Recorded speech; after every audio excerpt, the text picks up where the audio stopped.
Good evening student. मैं अनिल तिवारी आप सबका चाणक्य क्लासेस लेने में हार्दिक स्वागत करता हूँ।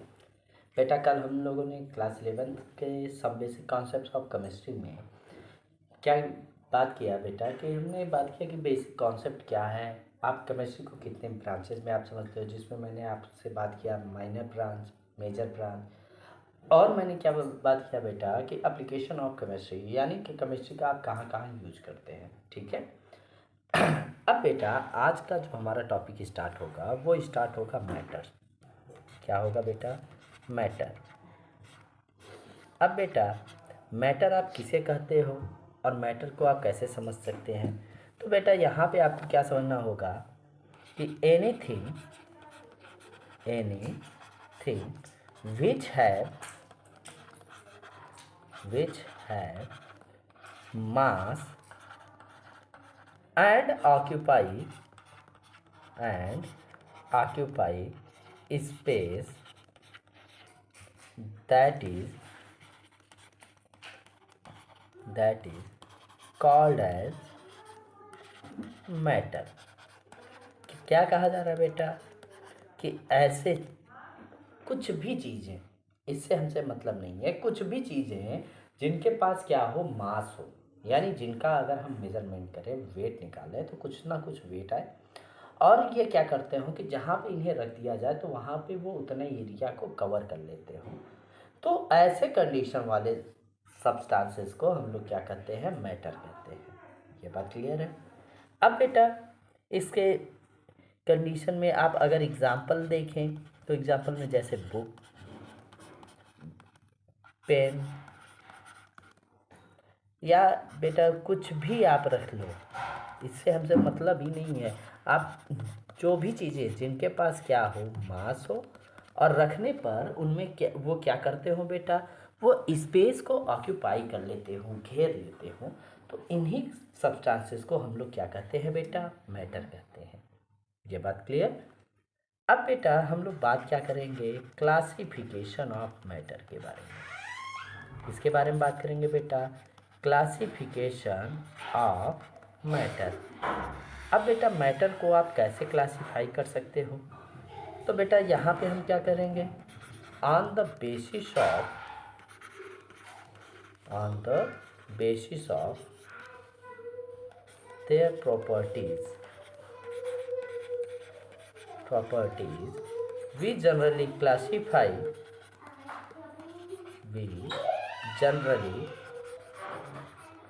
classify matter into two parts। matter into two parts। बेटा क्लासिफिकेशन ऑफ मैटर में हमने क्या कहा? कहा ये कि उनके जो बेसिक प्रॉपर्टीज होते हैं उनके बेसिस पर जो मैटर होता है उसे हम लोग कितने पार्ट्स में डिवाइड करते हैं? टू पार्ट्स में। कितने पार्ट्स में डिफाइन करते हैं बेटा? Two parts. ये बात क्लियर है? अब बेटा यहाँ पे वो टू पार्ट्स क्या होंगे? फर्स्ट क्या होगा? फिजिकल क्लासिफिकेशन, और दूसरा क्या होगा बेटा? दूसरा क्या होगा? Chemical classification. अब बेटा फिजिकल क्लासिफिकेशन क्या है? ऐसा क्लासिफिकेशन जो उसके स्ट्रक्चर से बिलोंग करे। किससे बिलोंग करे बेटा? स्ट्रक्चर से। तो उन्हें हम लोग क्या कहते हैं? Physical classification. और जो केमिकल प्रोसेस से बिलोंग करे उसे हम लोग क्या कहते हैं बेटा? Chemical classification. तो सबसे पहले हमें क्या स्टार्ट करना है? Physical classification. क्या स्टार्ट करना है बेटा? Physical classification. अब बेटा फिजिकल क्लासिफिकेशन आपको कैसे समझना है? अब फिजिकल क्लासिफिकेशन को आप क्या कहेंगे? That substances in which we deals with their physical properties physical properties and its nature अब कहा क्या जा रहा है बेटा कि अगर हम किसी भी मैटर का, किसी भी सब्सटेंस का फिजिकल प्रॉपर्टी देखते हैं और उसके नेचर को देखते हैं तो वही क्लासिफिकेशन क्या कहलाता है, फिजिकल क्लासिफिकेशन। ये बात क्लियर। अब बेटा फिजिकल क्लासिफिकेशन भी हम लोग दो कॉन्सेप्ट में समझेंगे। एक क्या समझेंगे बेटा, एंशिएंट क्लासिफिकेशन, और दूसरा modern classification.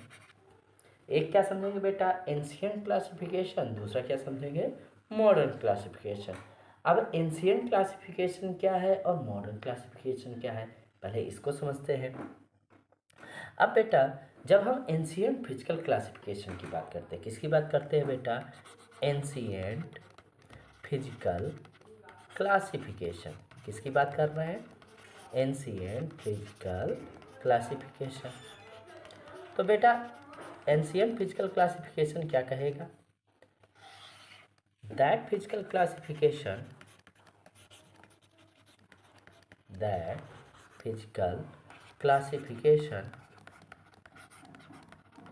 which is followed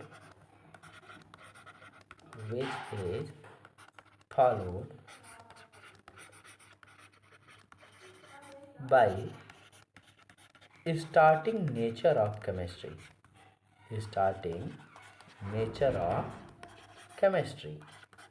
यानी जब बेटा केमिस्ट्री की स्टार्टिंग हुई उस समय से जो हम स्टेट ऑफ मैटर, जो क्लासिफिकेशन को हम लोग फॉलो करते हैं उसी को हम लोग क्या कहते हैं, एंशिएंट फिजिकल क्लासिफिकेशन। अब बेटा एंशिएंट फिजिकल क्लासिफिकेशन में हम लोग मैटर को तीन पार्ट्स में डिफाइन करते हैं। फर्स्ट क्या होता है, सॉलिड, सेकेंड वन क्या होता है, लिक्विड, एंड थर्ड वन क्या होता है, गैस। थर्ड वन क्या होता है बेटा, गैस। अब बेटा एक बात आपको याद रखना है कि आपको इस सिलेबस में आपको पढ़ना तो एंशिएंट फिजिकल क्लासिफिकेशन है। क्या पढ़ना है बेटा, एंशिएंट फिजिकल क्लासिफिकेशन। तो एंशिएंट फिजिकल क्लासिफिकेशन में अगर आपसे स्टेट ऑफ मैटर के बारे में पूछे या मैटर की कंडीशन के बारे में पूछे तो आपको वहाँ पे सिर्फ तीन बातें बतानी हैं। और वो तीन बातें क्या क्या हो सकती हैं बेटा, कि वो क्या होंगे, सॉलिड हो सकते हैं, लिक्विड हो सकते हैं, और क्या हो सकते हैं, गैस। ये बात क्लियर। अब बेटा जब हम बात करते हैं मॉडर्न फिजिकल क्लासिफिकेशन की, किसकी बात करते हैं बेटा, मॉडर्न फिजिकल क्लासिफिकेशन। अब हम ऐसे लिख दे रहे हैं, मॉडर्न फिजिकल क्लासिफिकेशन। तो बेटा मॉडर्न फिजिकल क्लासिफिकेशन क्या कहता है कि that classification of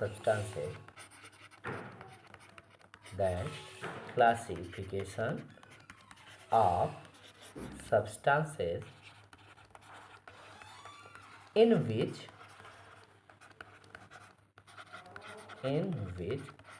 we deals about the particle arrangement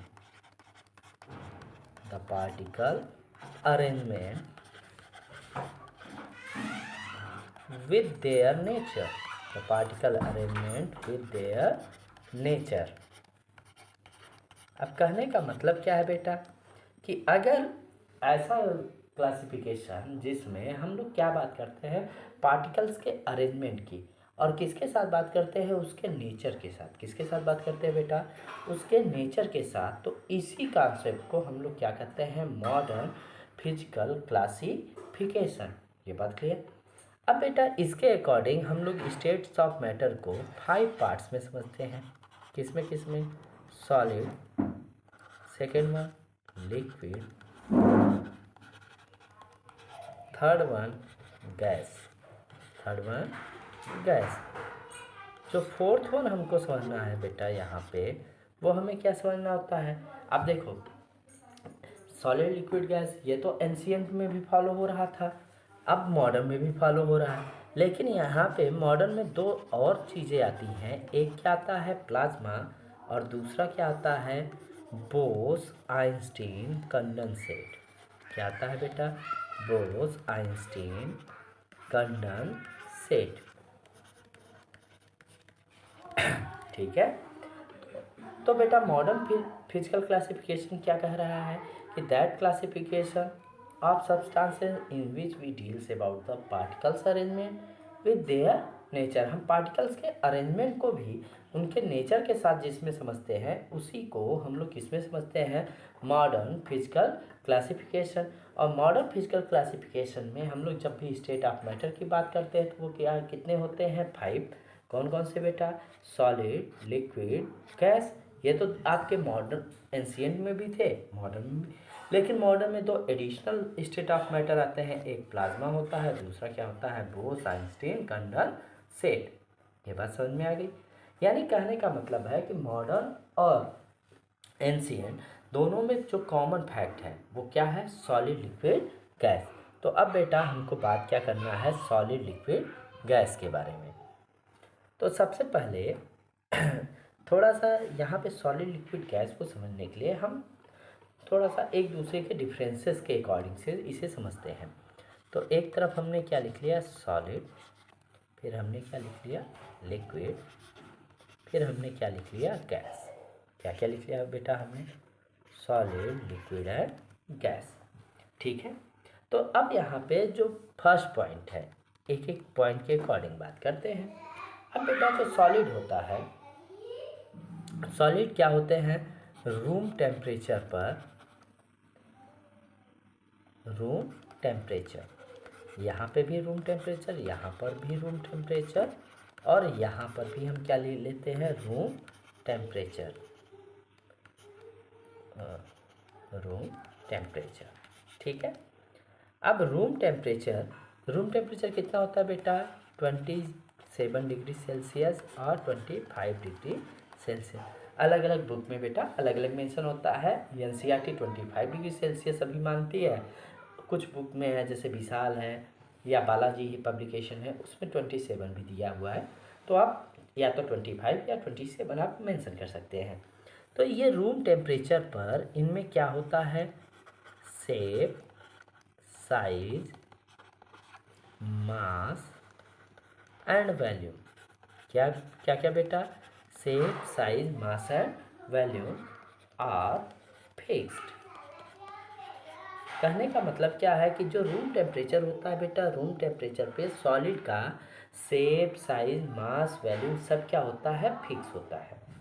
लेकिन जब हम लिक्विड की बात करते हैं तो रूम टेम्परेचर पर इनका shape and size, shape and size ये क्या होता है बेटा, अनफिक्स्ड। ये क्या होता है, अनफिक्स्ड, यानी ये फिक्स नहीं होता।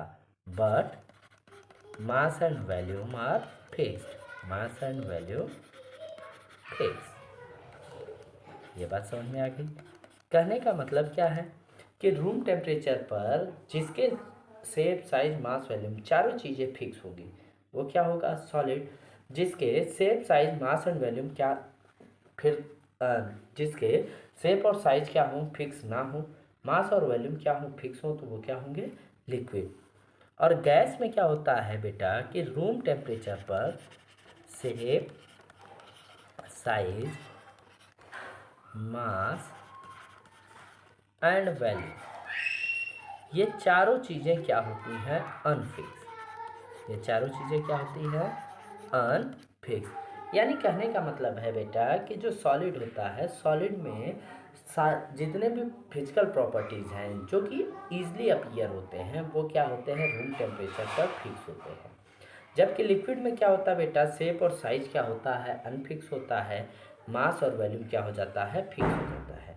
जब हम यही बात बेटा किसके लिए करते हैं, यही बात हम करते हैं गैस के लिए, तो गैस में सारी चीज़ें क्या होती हैं, अनफिक्स होती हैं। ये बात समझ में आ गई। अब दूसरी बात जब हम करते हैं, दूसरी बात जब हमें करते हैं तो ये क्या होता है बेटा, पार्टिकल अरेंजमेंट। किसके बारे में बात कर रहे हैं, पार्टिकल अरेंजमेंट। अब बेटा सॉलिड है, लिक्विड है और क्या है, गैस।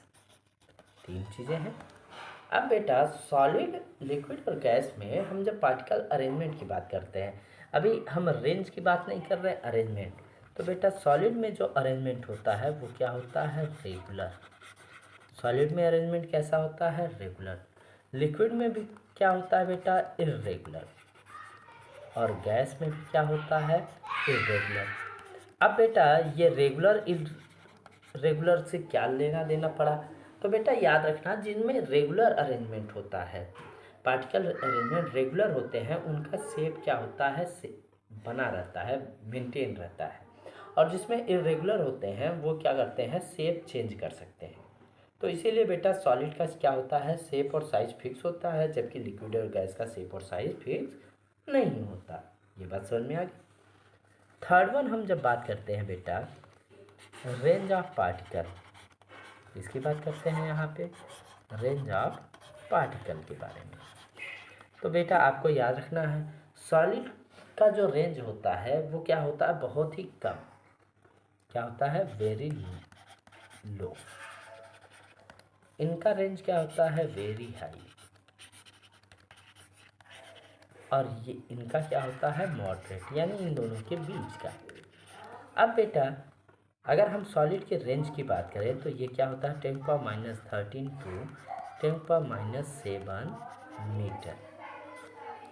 जब हम लिक्विड की बात करते हैं तो बेटा लिक्विड में 10⁻7 टू 10⁻3 मीटर। और जब हम गैस की बात करते हैं बेटा 10⁻3 टू 10⁻3 मीटर। यानी कहने का मतलब क्या है कि बेटा गैस के पार्टिकल बहुत दूर दूर होंगे, जैसे ये एक सॉलिड का पार्टिकल है और दूसरा ये। अब यहाँ पे एक लिक्विड का पार्टिकल ये रहा, एक पार्टिकल ये, और गैस में एक पार्टिकल ये रहा, दूसरा पार्टिकल ये। तो बेटा ये जो बीच में डिस्टेंस है इसी को हम लोग क्या कहते हैं, रेंज। क्या कहते हैं, रेंज। अब बेटा जो सॉलिड होता है इसमें रेंज क्या होता है, बहुत ही कम, वेरी लो होता है। जो लिक्विड होता है इसमें रेंज क्या होता है, थोड़ा सा ज़्यादा। और जो गैस होता है उसमें क्या होता है, बहुत ही ज़्यादा। ये बात समझ में आ गई। अब जब हम फोर्थ वन की बात करते हैं, किसकी बात करते हैं, फोर्थ वन। फोर्थ वन हम क्या बात करते हैं, इंटरमॉलिक्यूलर फोर्स। किसकी बात करते हैं बेटा, इंटरमॉलिक्यूलर फोर्स एंड स्पेस।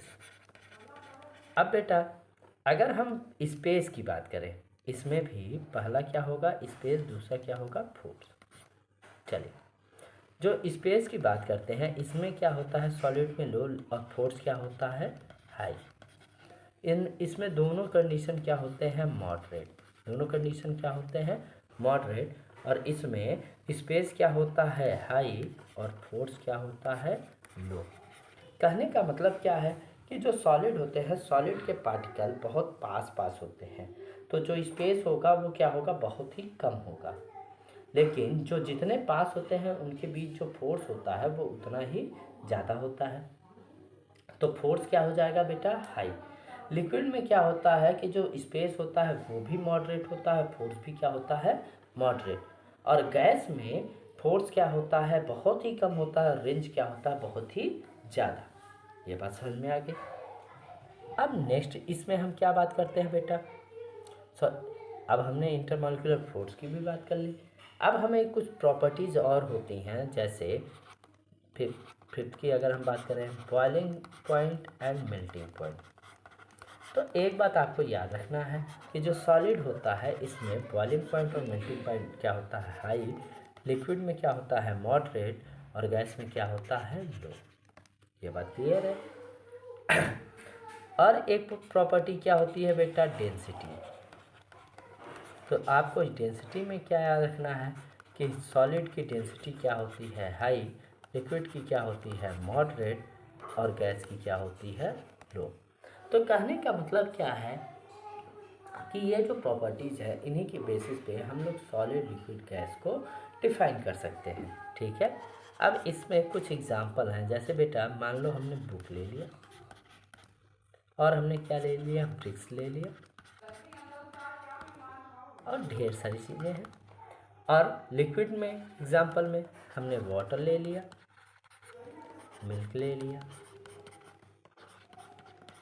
और गैस में बेटा एक तो हमें पहले से ही पता है एयर, दूसरा हाइड्रोजन, ढेर सारे गैसेस हैं। तो इसके बेसिस पे हम लोग क्या करते हैं कि सॉलिड लिक्विड गैस को एक दूसरे से क्या कर देते हैं, डिफाइन कर देते हैं, अलग अलग समझा सकते हैं। ये बात क्लियर है। तो बेटा अभी तक में हमने मैटर में क्या बात किया, modern classification, ancient classification, physical classification, physical and अब बेटा हमें किसकी बात करनी होती है, केमिकल क्लासिफिकेशन। किसकी बात करनी होती है, केमिकल क्लासिफिकेशन। ये बात क्लियर है। तो स्टार्ट किया जाए केमिकल क्लासिफिकेशन। अब बेटा फिजिकल क्लासिफिकेशन के बाद अब हमें किसके बारे में समझना है, chemical classification.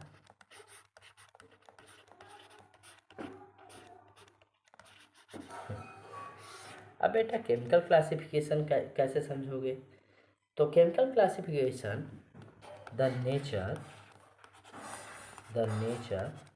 of substances, the nature of substances which are depends on their chemical behavior,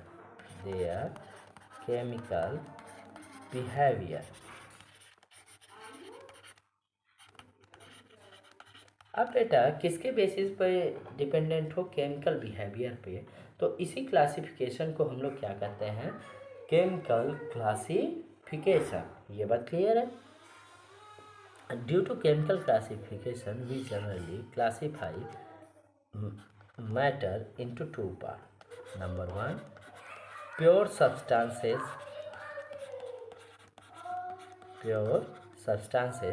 and number two mixture. ये बात क्लियर है। अब बेटा आपको यहाँ बात किसकी करनी है, प्योर सब्सटेंसेस के बारे में और मिक्सचर के बारे में। ठीक है, तो चले। अब बेटा तो सबसे पहला इसमें क्या आता है, प्योर सब्सटेंसेस। क्या आता है बेटा, प्योर सब्सटेंसेस। अब प्योर सब्सटेंसेस क्या होता है कि बेटा ऐसे सब्सटेंसेस जिसमें सिंगल सब्सटेंस हो या जिनको ईजिली हम लोग क्या ना कर सकते हैं, सेपरेट नहीं कर सकते। यानी अगर हम कहें तो क्या कहेंगे कि that substances which are generally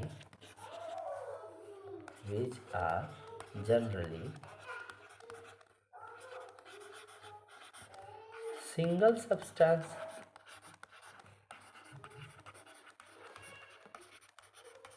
or they cannot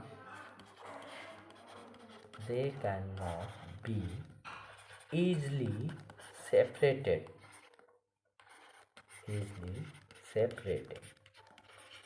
कहा क्या जा रहा है बेटा कि ऐसे सब्सटेंसेस जो सिंगल सब्सटेंस हो या जिन्हें हम इजीली क्या ना कर सके, सेपरेट ना कर सके, तो ऐसे सब्सटेंसेस को हम लोग क्या कहेंगे, प्योर सब्सटेंसेस। ये बात क्लियर। अब प्योर सब्सटेंसेस को आप कितने ग्रुप में डिवाइड करते हैं, तब बेटा आप क्या समझेंगे, pure substances are classify into two parts. Pure substances are classified into two parts. Number one, element, and number two, compounds. Pure substances are generally classified into two parts. Number one, element, and number two, compound. कहा क्या गया बेटा कि जो pure substances हैं उन्हें हम लोग फर्दर के दो पार्ट्स में क्लासिफाई कर सकते हैं।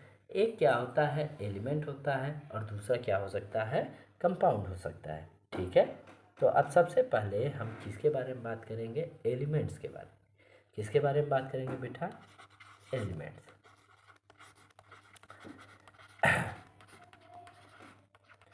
तो एलिमेंट्स क्या होते हैं?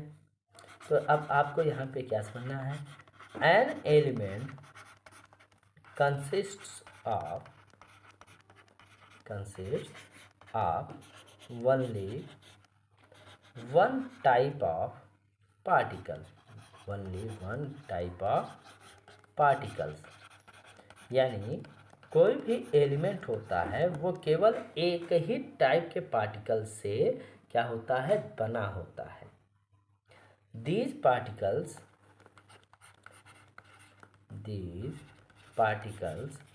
may be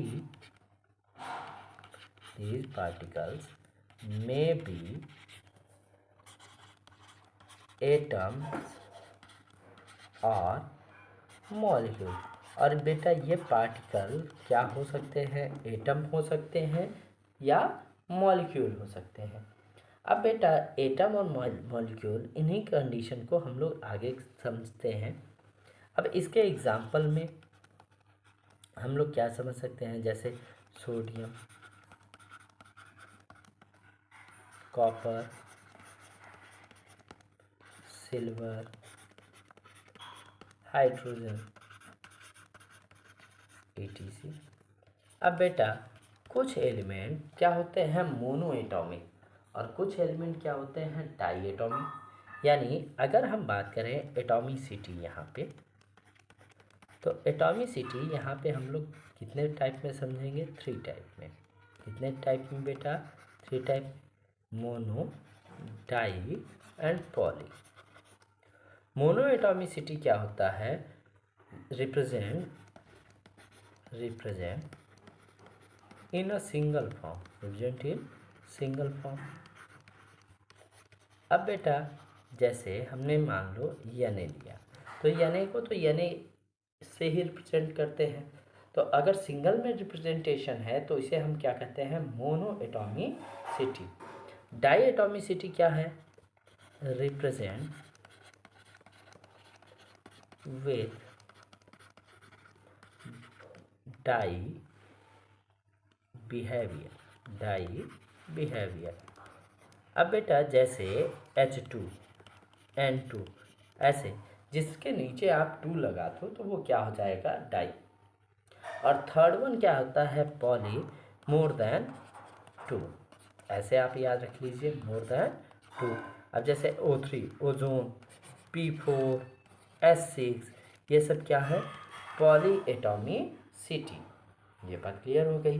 तो अब यहाँ पे आपने किसको समझा? एलिमेंट्स को। एलिमेंट्स क्या होता है बेटा? कि ऐसे कंडीशन होते हैं जिसमें सिंगल टाइप के ही क्या होंगे? पार्टिकल। और ये पार्टिकल क्या हो सकते हैं? एटम हो सकते हैं या मॉलिक्यूल। अब बेटा हम दूसरी बात क्या किसकी करेंगे? कंपाउंड्स के। किसकी बात करेंगे? कंपाउंड्स। तो सेकंड यहाँ पे बेटा हमने क्या लिया? कंपाउंड। तो बेटा कंपाउंड्स क्या होगा? कंपाउंड्स क्या होगा? द मिक्सिंग ऑफ एलिमेंट्स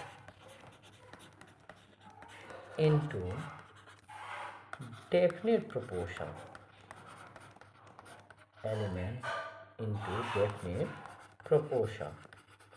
कहा क्या जा रहा है बेटा? अगर एलिमेंट को हम लोग डेफिनेट प्रोपोर्शन में, यानी जितने भी एलिमेंट हैं उससे जो एलिमेंट मिल गए और जो कंपाउंड बन गया वो फिक्स होगा। अब जैसे बेटा जैसे मान लो कि कार्बन डाइऑक्साइड, तो कार्बन डाइऑक्साइड CO2, तो यहाँ फिक्स है कि कार्बन डाइऑक्साइड में क्या लेना है हमें? 1 कार्बन एंड 2 ऑक्सीजन। अब बेटा CO अगर ये हो गया तो ये कार्बन मोनोऑक्साइड, 1 कार्बन 1 ऑक्सीजन। लेकिन बेटा जो कार्बन मोनोऑक्साइड होगा और जो कार्बन डाइऑक्साइड होगा, इन दोनों के नेचर क्या होंगे? एक दूसरे से डिफर होंगे। तो कहने का मतलब है कि कंपाउंड्स में क्या लेते हैं हम लोग बेटा? Definite proportion. अब बेटा जैसे H2O, वाटर फिक्स है कि भाई 2 हाइड्रोजन और एक ऑक्सीजन होना चाहिए। लेकिन बेटा अगर हमने H2O2 ले लिया तो H2O2 में H कितने हो जाएंगे 2 और O कितने हो जाएंगे 2, यानी 2 हाइड्रोजन 2 ऑक्सीजन। तो ऐसी कंडीशन जिसमें कोई भी एलिमेंट्स के प्रोपोर्शन क्या हो, फिक्स हो, तो इसी डेफिनेट प्रोपोर्शन को हम लोग क्या कहते हैं, कंपाउंड। यह बात क्लियर। अब बेटा कंपाउंड का क्लासिफिकेशन आपको समझना होता है, क्लासिफिकेशन ऑफ कंपाउंड। तो कंपाउंड को हम लोग कैसे क्लासिफाई करते हैं, inorganic compound and second one क्या होता है बेटा, ऑर्गेनिक कंपाउंड। क्या क्या होता है, inorganic compound and second one क्या होता है, ऑर्गेनिक कंपाउंड्स। ये बात क्लियर है। अब बेटा तब हम यहाँ पे इसे कैसे समझ सकते हैं, इसे चार्ट के थ्रू समझ सकते हैं या डिफरेंसेस के थ्रू समझ सकते हैं। एक तरफ हमने क्या लिख लिया, इनऑर्गेनिक, और दूसरी तरफ हमने क्या ले लिया, ऑर्गेनिक। तो इनऑर्गेनिक आप किसे कहेंगे, that compound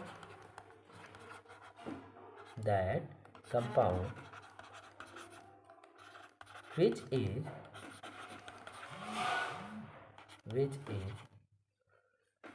obtained from non-living, यानी बेटा जो किससे ऑब्टेन किए जाते हो, नॉन लिविंग से, उन्हें हम क्या कहेंगे, इनऑर्गेनिक। और इसके एग्जाम्पल में बेटा जैसे मार्बल, सॉल्ट, जिप्सम, ये ढेर सारी चीज़ें आती हैं। ये बात समझ में आ गई। और बेटा ऑर्गेनिक में आप किसे समझेंगे, that compounds which is present in plants and animals, that is organic compound,